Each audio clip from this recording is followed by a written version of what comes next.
cual se mostraba orientado al balonmano un ejemplo parecido, donde hacía una comparativa en ese artículo que estaba en internet, hacía una comparativa entre realizar partidos con juegos reducidos en situación de balonmano o realizar un entrenamiento clásico solo con carrera de ida y vuelta. Entonces, en un ejemplo de 3 series de 5 minutos de carrera de ida y vuelta con descanso, se estudiaba la evolución de la frecuencia cardíaca y se comparaba con 3 series de partido en una situación concreta, y se analizaba una forma de entrenar y la otra en relación a la frecuencia cardíaca.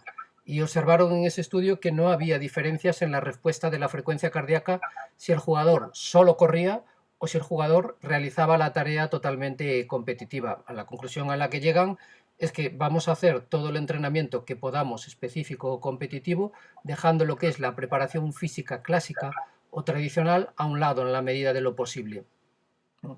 Consiguiendo esto, conseguimos que los deportistas entrenen solo especial y competitivo y dejen de lado los entrenamientos dirigidos y generales en el alto rendimiento. Y prácticamente en deportes de equipo podemos decir que el 90% del entrenamiento es con balón o con situaciones con balón, situaciones específicas con balón.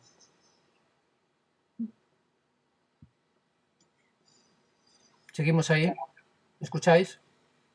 Quiero comprobar porque antes me falló esto. Una señal con la mano. ¿Me escucháis? Sí, ok. Seguimos. Vamos a estudiar entonces la magnitud de la carga. Habíamos estudiado la naturaleza y en la naturaleza estudiamos la especificidad, nada más, el potencial no. Vamos a estudiar la magnitud y nos vamos a centrar en el volumen y en la intensidad, nada más. Vamos al volumen. El volumen se refiere a la cantidad de trabajo. La cantidad de trabajo. Ayer empezaba la clase al hablar de la carga y ponía 2 ejemplos. Un deportista que hacía 10 series de 100 metros y recorría en total 1 kilómetro haciendo series. Otro deportista que caminaba 24 horas. El primero tiene un volumen de trabajo pequeñito, una cantidad de trabajo pequeñito, solo recorre 1 kilómetro. El segundo recorría 120 kilómetros, tiene un volumen de trabajo muy grande. Ese es un concepto y el siguiente que veremos después es la intensidad. Sería la cantidad total de trabajo realizado en cada entrenamiento. Y es la suma de todos los elementos que reflejan la cantidad de actividad física. ¿Y en qué se mide el volumen? Pues se mide, por ejemplo, en el tiempo de ejercicio, una carrera de 30 minutos, el 30 minutos es el volumen, o puedo utilizar la distancia en metros o en kilómetros recorrida, una carrera de 8 kilómetros, o el número de repeticiones o de series o de ejercicios que realizo en una sesión de pesas, o el número de kilogramos o toneladas levantadas, o el número de entrenamientos. Todo esto son parámetros de volumen, de cantidad de entrenamiento. Y en esta gráfica se demuestra en este metaanálisis una cosa que ya habíamos comentado en clase, que tengo escrito, es decir, el deportista con una serie mejora, sí, mejora, con respecto a no hacer nada, que es el 0, si realiza una serie por grupo muscular a la semana, mejora su fuerza. Y si realiza 2 series, mejora, también mejora más, entonces es mejor realizar 2 series. Y si realiza 3, todavía mejora más. Si realiza 4, lo habíamos considerado como lo óptimo, porque cuando realiza 5 también mejora mucho, pero menos que si realiza 4. Y un deportista que está entrenado, si realiza una serie mejora, sí, pero ya no es tan efectivo como para el desentrenado. Un deportista entrenado, incluso con 4 o 5 series, mejora más que con 1 o con 2 en esta evolución. Eso es lo referido a la cantidad de trabajo realizada. Entonces podemos llegar a la conclusión, y sabemos que la cantidad de trabajo es uno de los factores influyentes en el rendimiento físico, podríamos llegar a la conclusión de que cuanto más entrene un deportista, mejores resultados va a tener. Y esto ya lo hemos desmontado en clase. Ya lo hemos desmontado en clase diciendo que llegaba un momento en donde el aumento de entrenamiento no implicaba un aumento de rendimiento. Y lo que teníamos es una curva de este estilo, la que está aquí arriba a la izquierda. Es decir, Esta es la carga total soportada por el deportista a lo largo del tiempo. Como media ya veremos ese concepto de entrenamiento crónico, de fitness. Y vemos que un deportista, si entrena más, va a tener posibilidades de mejorar más. Pero llega un momento que más entrenamiento no implica mayor condición física, sino que es probable que estemos entrenando más de lo que necesitamos y por lo tanto estemos incluso induciendo la posibilidad de una sobrecarga, de un sobreentrenamiento o la posibilidad de lesiones. Esto se ve mejor aquí en esta gráfica de la derecha, donde tiene tres parámetros juntos. Uno es esta misma curva azul, aquí también se representa la línea azul. Vemos que más entrenamiento es mejor forma física. Pero llega un momento que más entrenamiento no implica mejor forma física, sino que el deportista, digamos, está entrenando en exceso.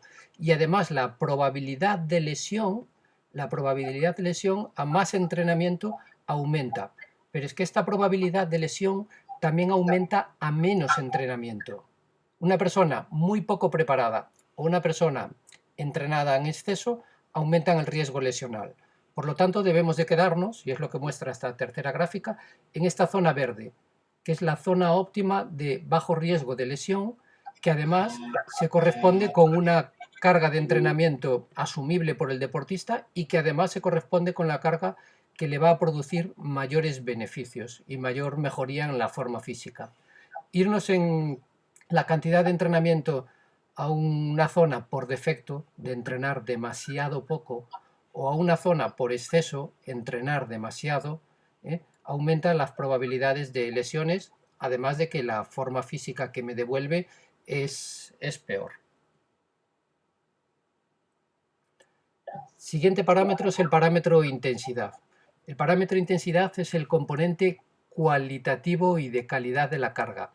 En el ejemplo anterior del deportista que hace 10 series de 100 a máxima velocidad o que camina 24 horas, en el primer ejemplo, realizar 10 series de 100 metros de velocidad máxima, podemos decir que la intensidad de ese ejercicio es máxima.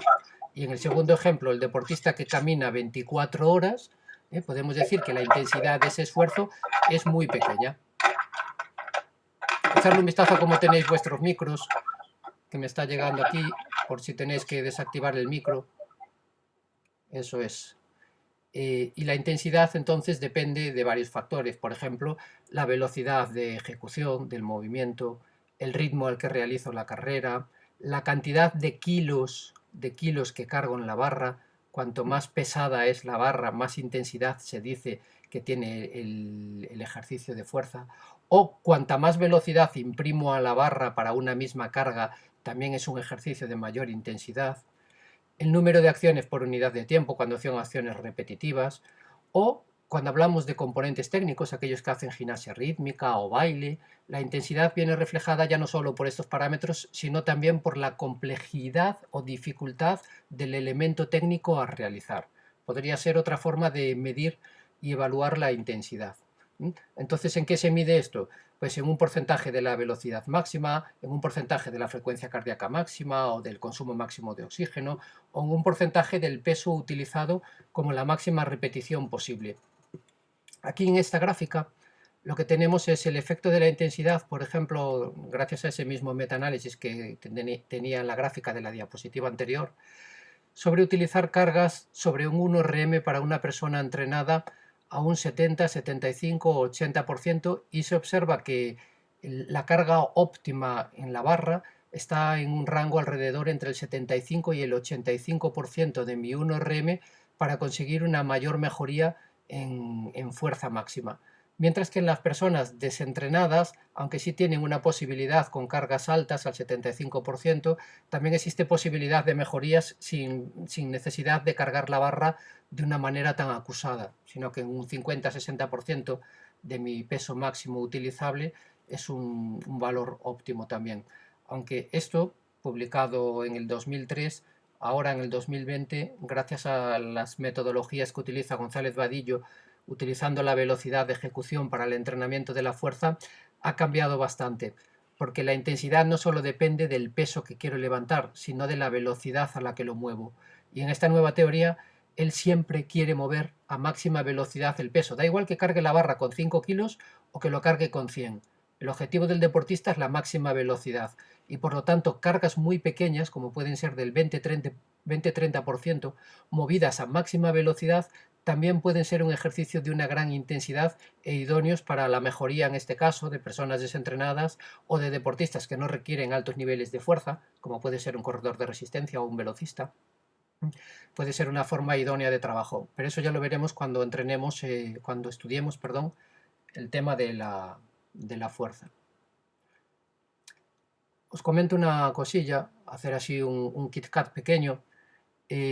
Acabamos de recibir ahora un correo electrónico del instituto que mandó la inspectora, agradeciendo el trabajo, el esfuerzo, todo esto telemático y recordando que las actividades que estamos haciendo no deberían de ser evaluables, pero al parecer están decidiendo y nos lo comunicarán qué tenemos que hacer con las evaluaciones o las notas que deberíamos de poneros ahora en esta segunda evaluación y que nos comunicará. Nosotros en el instituto, en claustro, habían decidido que las evaluaciones se suspendían y que no ibas a tener nota en este segundo trimestre, por lo menos hasta la vuelta de este periodo. A ver qué deciden los grandes jefes, no lo sé. De todas formas, cualquier cosa que nos digan, mientras estemos aquí, os aviso. Si es en medio de la Semana Santa, no, que estamos de vacaciones. Ok. Venga, damos un poquito más. Ejemplos de zonas de intensidad en resistencia. Cuando vais al gimnasio y utilizáis alguna máquina aeróbica, a veces tienen alguna gráfica diciendo, este es un ejercicio de recuperación, esta es la zona quema grasas, esta es la zona aeróbica, esta es la zona intensa. Existen múltiples formas de dividir, en este caso el rango de frecuencia cardíaca en deporte aeróbico, para establecer zonas de entrenamiento. Por ejemplo, en la gráfica azul de la derecha es una forma de dividir que no tiene mucho sentido, que coge el 50%, que es la zona aeróbica de recuperación, que sería aquí donde está la resistencia regenerativa en el área 1, y divide las zonas de entrenamiento cada 10% de esfuerzo. Y va del 60 al 70, del 70 al 80, del 80 al 90, del 90 al 100 y le llama zona 1, 2, 3, 4, 5. No tiene mucho sentido hacerlo así, salvo que se quiera un trabajo muy genérico, nada específico, colocado en una máquina para dar una orientación. Lo que ponen en esa máquina es una orientación, no está personalizado ni individualizado, porque si no podría ser muy diferente. Por ejemplo, el Consejo Superior de Deportes, en una publicación de evaluación del entrenamiento realizada en el 2010, propone estas 6 zonas. Y dice, una zona de resistencia regenerativa, que es una zona que está aproximadamente al 50% de la frecuencia cardíaca máxima. Después tenemos una zona que está en el umbral aeróbico, que serían esos entrenamientos que tengo dicho yo en clase, correr a un ritmo que me permita charlar con un compañero o compañera sin necesidad de respirar más rápido. Sin necesidad de respirar más rápido, un ritmo cómodo, pues ese sería un ritmo de umbral. Un umbral anaeróbico, que ya sería un ritmo por encima del umbral, donde ya empieza a existir acumulación de lactato y que no podría mantener hasta el infinito. Podría ser el ritmo que me permite mantenerme una hora a esa velocidad. Un ritmo de potencia aeróbica, que sería un ritmo para realizar series de 1000, de 2000. Un ritmo de potencia anaeróbica, aquí ya hablamos de velocidades, y dentro de velocidades pues habla de un trabajo anaeróbico láctico, una potencia anaeróbica láctica, ya explicaremos esto en el trabajo, en el tema de resistencia, o una potencia anaeróbica aláctica, o un trabajo máximo competitivo de velocidad pura, de velocidad pico. Existen otras propuestas a la hora de dividir esto, existen muchas propuestas. Estas son propuestas nacidas en el mundo de Training Peaks. Entonces hablan igual de un umbral aeróbico y le llaman zona de recuperación, de un umbral aeróbico, eso es por debajo de, y esa es en la zona del umbral aeróbico y hablan de la resistencia aeróbica. Esto de momento es igual a lo que hemos visto ahora. Introducen una nueva fase que está entre umbrales y le llaman una zona tempo. Una zona tempo es ese ritmo en el que me encuentro a gusto y respiro un poquito fatigado, es decir, en aquello que digo, uy, qué bien voy aquí, o sea, parece que voy a full, parece que voy bien, que no voy cansado, pero que lo aguanto perfectamente. Es un ritmo, pues eso, vivo, un ritmo vivo, no es un ritmo de resistencia tan pachanguero. Después tenemos una zona en umbral, que esta zona pues sería la velocidad máxima a la que me permite hacer un esfuerzo de 1 hora, es decir, a qué velocidad más alta soy capaz de correr durante 1 hora. Pues ese es el ritmo aproximadamente de este umbral, que está alrededor pues del 85-90% de la frecuencia cardíaca máxima, aunque esto es muy variable y ya lo veremos en el tema de la resistencia, cómo ajustar este valor, que es importante. Y después ya nos metemos en ritmos de velocidades aeróbicas, de capacidades anaeróbicas y de entrenamiento neuromuscular o de velocidad por encima del 95%. Y hay otras propuestas nacidas en Training Peaks donde desarrollan sobre todo esa parte final. Y para los ciclistas que entrenan con potencia, todo lo que decíamos, VO2 máximo o capacidad anaeróbica, lo desglosan en muchas zonas, pero que no es objetivo aquí ya estudiarlo. Propuestas de dividir zonas de intensidad hay muchísimas. Lo más clásico es este modelo, que es el modelo trifásico de Skinner y McLellan, que no sé pronunciarlo, que divide las zonas solo en 3 fases, que le llaman fase 1, fase 2 y fase 3, a las que está por debajo de un umbral, entre umbrales y por encima del segundo umbral. Cuando hablamos en clase del entrenamiento polarizado, se refería a esas 3 zonas, y entonces aquí hay que correr como una tortuga, y hay que correr como una liebre. Pero la zona del medio, la que está entre umbrales, esa que decíamos, oye, un entrenamiento de resistencia no puede ser que el deportista salga de casa a ver si bate su récord ese día. Y los 30-40 minutos los haga en esta zona, a ver a qué ritmo soy capaz, y al llegar a casa vea el reloj, uy, hoy lo he hecho 1 minuto más rápido que ayer, a ver, mañana es mi supero. Ese deportista está corriendo siempre en esta zona 2. Y se ha demostrado con el entrenamiento polarizado que lo ideal es realizar un 80% de mis kilómetros, de mi tiempo, de mi entrenamiento, en ritmos muy lentos, ritmos aeróbicos continuos o con variables, pero ritmos cómodos. Y un 20% del entrenamiento de ritmos fuertes, que serían pues las series de 1000, de 400, de 800, y que la zona del medio la dejemos casi sin entrenamiento. De manera que, y esto es lo que le tenemos que decir muchas veces a los deportistas, si hoy te toca a ir lento, por favor, vete lento, aprende a correr despacio. Pero hoy que te toca hacer series, no te toques los huevos. Las series tienen que ser exigentes y exprímelas. Esta sería una forma adecuada de entrenamiento donde, como veis, solo ha dividido en 3 zonas el entrenamiento. Despacito y a full. 12 horas. Ok. Tenéis un bolígrafo y una hoja a mano. Tenéis una hoja de cálculo, una calculadora. A ver si podéis, si los que puedan tengan posibilidad de cogerlo, que lo hagan, porque vamos a calcular una frecuencia de trabajo, una frecuencia cardíaca, un win de intensidad. Entonces los que puedan utilizar una hojita o algo para hacer unos cálculos, que lo hagan porque vamos a hacer un ejercicio, ¿vale?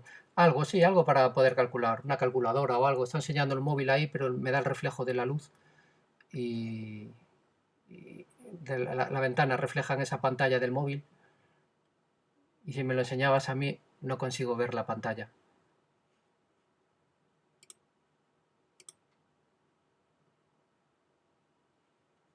Habla. ¿Qué me enseñas? Espera, con la calculadora del móvil podemos.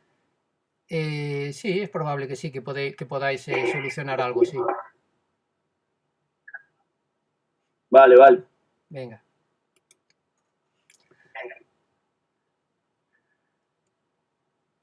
Bien. Entonces vamos a ver cómo calculamos la frecuencia cardíaca de entrenamiento de un deportista.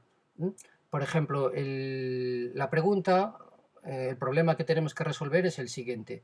Es responder a qué frecuencia cardíaca deberá correr o entrenar un atleta de 20 años para ejercitarse al 70% de su frecuencia cardíaca máxima. Y nos da el dato, porque se lo ha tomado por la mañana, que su frecuencia cardíaca de reposo es de 50 latidos. Es decir, nosotros tenemos a un deportista que le queremos aplicar un entrenamiento aeróbico ligero, un poquito más intenso, y le queremos decir, bueno, hoy te toca ir en este ritmo y quiero que mantengas esta frecuencia cardíaca, 155 latidos por minuto, porque eso es tu 70% de la frecuencia cardíaca máxima. Pero vamos a personalizar ese dato. Entonces, para personalizar ese dato, utilizamos una fórmula elaborada por Carbonen para trabajar con la frecuencia cardíaca que tiene estos parámetros. Fijaros, Win de la frecuencia cardíaca es la intensidad de trabajo deseada y ese valor oscila entre 0 y 1. Quiere decir que si el deportista está en reposo, utilizamos 0. Y si el deportista corre a la frecuencia cardíaca máxima, utilizamos 1. Y si el deportista, como en el ejemplo de nuestro ejercicio, está corriendo a un 70% de la frecuencia cardíaca máxima, utilizaríamos 0,7 en ese valor. El siguiente parámetro en esa expresión es la frecuencia cardíaca de trabajo. Esto normalmente es lo que tenemos que calcular. De hecho, es lo que pide el problema. Nos pide a qué frecuencia cardíaca debe de entrenar el deportista. Por lo tanto, lo primero que vamos a tener que hacer en esta fórmula es despejar este valor. Frecuencia cardíaca de reposo se corresponde con el número de latidos que tiene el deportista durante un minuto y tomados por la mañana. Aquí ya os tengo comentado en clase sobre la metodología para realizar esto. Debe de ser una frecuencia cardíaca tomada cuando no hay fatiga, después de dormir, pero hay que seguir ciertas pautas. Primera, yo cuando me despierto o me siento o me pongo de pie. No me la tomo tumbada, porque la frecuencia cardíaca de reposo tumbada y de pie oscilan aproximadamente 10-20 latidos por minuto y después cuando utilizamos las zonas podemos devolver un dato que es demasiado poco esfuerzo para lo que requiere el deportista. Y lo vamos a obligar a ir mucho más lento de lo que debería. Entonces, lo normal es tomarla de pie. Tomarla de pie. Protocolo. Me suena el despertador, me voy al baño si quiero o no, porque a lo mejor lo necesito, me pongo de pie, espero a que se normalice la frecuencia cardíaca y cojo cualquier dispositivo o de forma manual, cronometro un minuto y me tomo la frecuencia cardíaca contando. Y por ejemplo, este deportista ha devuelto que por la mañana tiene una frecuencia cardíaca de reposo de 50. Si entrenara al 0%, se correspondería con ir a 50 latidos por minuto. Después tenemos otro dato que necesitamos, que es la frecuencia cardíaca máxima. Dos formas de utilizar la frecuencia cardíaca máxima. Lo ideal es tener la frecuencia cardíaca máxima real de ese deportista. Eso es lo ideal. Quiere decir que en esfuerzo máximo, a cuánto es capaz de poner su motor, su corazón. Una forma de hacerlo es con una prueba de esfuerzo. Después de un entrenamiento normal, coger una cuesta de 200-300 metros y pegarse a full para arriba y comprobar a dónde llega ese motor. Pero quizá lo ideal es, si monitorizamos nuestros entrenamientos, nuestras carreras, nuestras competiciones, hoy en día los dispositivos que tenemos de monitorización, llamados pulsómetros o GPS, el software suele ser capaz de analizar esto. Y entonces me dice en el resumen del ejercicio cuál ha sido mi frecuencia cardíaca máxima. Y nosotros, a medida que vayamos, digamos, obteniendo un récord de la última temporada, de los últimos 3 meses, de los últimos 6 meses, podemos ir utilizando ese dato real sacado directamente de la competición. Y entonces yo digo, vale, 190, de repente llego a casa después de un entrenamiento y tuve una cuesta dura que además me piqué con el compañero, llego a casa, veo el entrenamiento y digo, uy, 192. Ah, vale, pues voy a actualizar mis datos. Mi frecuencia cardíaca máxima real, 192. Entonces, dos formas, o sacarla en una prueba de esfuerzo o sacarla directamente del entrenamiento y del día a día e ir actualizando ese número. Esto es lo ideal. A carencia de eso, podemos intentar utilizar de forma teórica alguna fórmula o expresión que me devuelve la frecuencia cardíaca. Yo os he escrito ahí la cotidiana, la normal, que es utilizar frecuencia cardíaca máxima teórica 220 menos la edad. Y hay otras fórmulas, algunas más precisas, otras menos, hay estudios. Yo he puesto la más clásica, no la más precisa. Yo no la suelo utilizar porque las personas somos muy diferentes y algunos a una misma edad trabajamos con unas frecuencias cardíacas muy altas, otros con unas frecuencias cardíacas muy bajas. Entonces es un parámetro tan fluctuante y tan variable que utilizar una expresión matemática para definir cuál es mi frecuencia cardíaca máxima teórica posiblemente me induce a un error después en el cálculo. Entonces vamos a intentar realizar este ejercicio. Voy a copiar esta expresión y vamos a intentar realizarlo.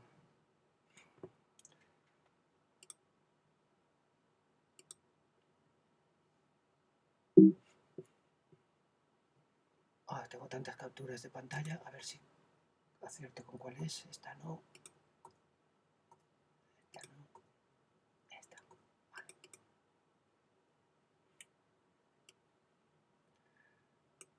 Vale, eso es lo que necesitamos.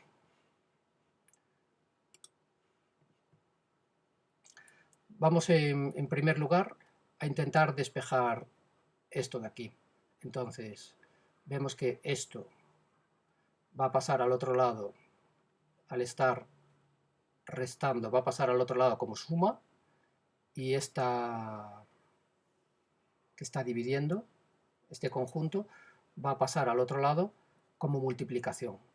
Entonces podemos resumir que la frecuencia cardíaca de trabajo, que es lo que tengo que calcular, va a ser el Win de intensidad por la frecuencia cardíaca de reposo, perdón, aquí tengo que corregir, frecuencia cardíaca máxima menos la frecuencia cardíaca de reposo, y la frecuencia cardíaca de reposo que está restando pasa al otro lado sumando. Entonces, para calcular a qué frecuencia cardíaca debe de entrenar ese deportista, aplicamos esta fórmula y vamos sustituyendo datos. Frecuencia cardíaca de trabajo va a ser igual. Win de la frecuencia cardíaca. Recordar que este dato decía que el deportista va al 70% y tenemos que utilizar un dato entre 0 y 1. Por lo tanto, el dato que escribimos aquí es 0,7 por frecuencia cardíaca máxima. ¿La da el enunciado? No la da, ¿verdad? Creo que no la daba. Vamos a ver si la daba. Decía que tiene 20 años, pero no me dice cuál es su frecuencia cardíaca máxima. Entonces, a falta de datos, no me queda otro remedio que utilizar la frecuencia cardíaca teórica. Para calcular la frecuencia cardíaca máxima, realizo 220 menos la edad. Y 220 menos 20, ya lo voy a escribir directamente, me sobraba ahí el paréntesis, es 200. Más la frecuencia cardíaca de reposo, que esta sí nos la daba el problema. Frecuencia cardíaca de trabajo es igual a 0,7 por 200. ¿Alguien me puede hacer esa operación? 140 puede ser. ¿Cuánto es? ¿Qué me dice? Cojo yo una calculadora. 140. Me hacen ahí que sí. 140. Gracias. Entonces, 140. Perdón. Perdón, aquí hay un error, Decía yo, estaba yo pensando de largo. Hay que restar la de reposo, ¿no? Sí. Estaba yo pensando de largo resultado final y dije, esto es lo que hace falta. Gracias por... Pues, me lo pudiste ver, si lo pillaste antes. Entonces es 0,7 por 150. Hacerme ahora esto. Más 50.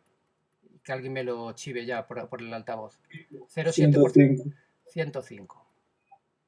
Estaba yo pensando que me iba a dar 190, que tenía que haber algún error por algún lado. Entonces, la frecuencia cardíaca a la que tiene que entrenar ese deportista, en este caso, es 155 pulsaciones por minuto para realizar su entrenamiento al 70% de su frecuencia cardíaca máxima. Entonces, a ese deportista le digo, oye chico, hoy te toca en esta zona, intenta mantenerte alrededor de 155 latidos por minuto, porque ese es el entrenamiento que te toca para tus parámetros personales e individuales. ¿Qué ocurre? Que esto puede ser un trabajo realmente laborioso. Entonces, lo ideal es tener, y eso lo tienen la mayor parte de los programas, que se utilizan para monitorizar el entrenamiento. Lo ideal es tener una hojita de cálculo preparada. Entonces, con esa hojita de cálculo preparada, a ver si puedo ampliar un poquito el zoom cuando cargue.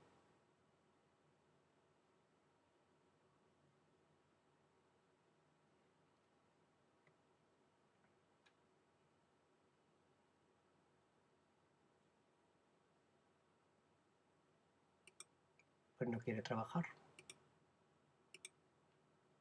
Ahora.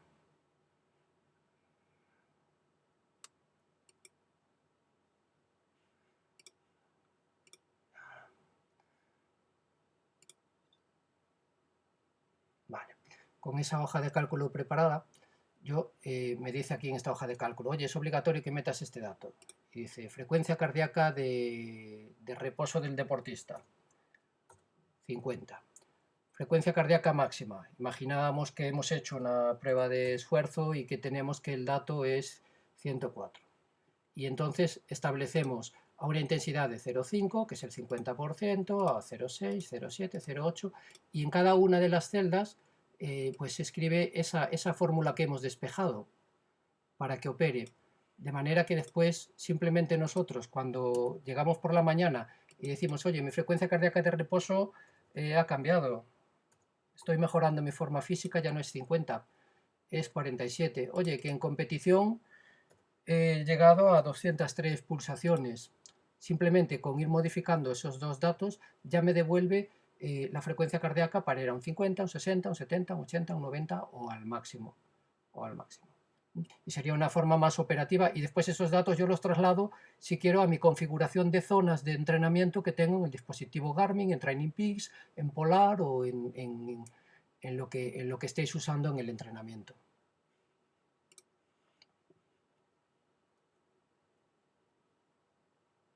Bueno, vamos a dejarlo aquí hoy y mañana hacemos otra operación. Si queréis adelantarlo vosotros, lo dejáis hecho y así mañana ya me es más rápido. Os pregunto al empezar la charla cuánto os ha dado esta operación.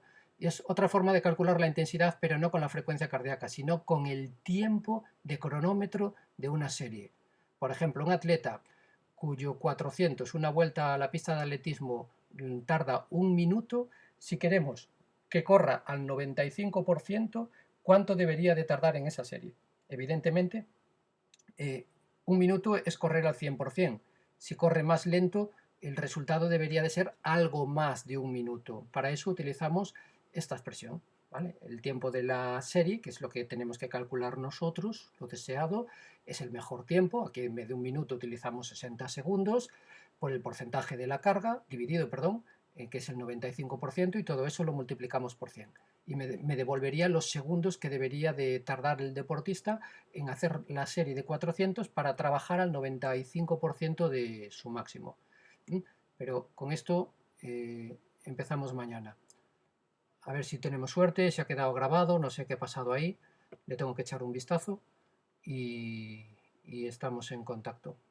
Vale, si tenéis alguna cuestión me la podéis decir ahora, o si no, posteriormente por correo electrónico, pues también me la podéis comentar. ¿Ok? Venga, que vaya bien el día y nos vemos. Saludo. Chao. Chao.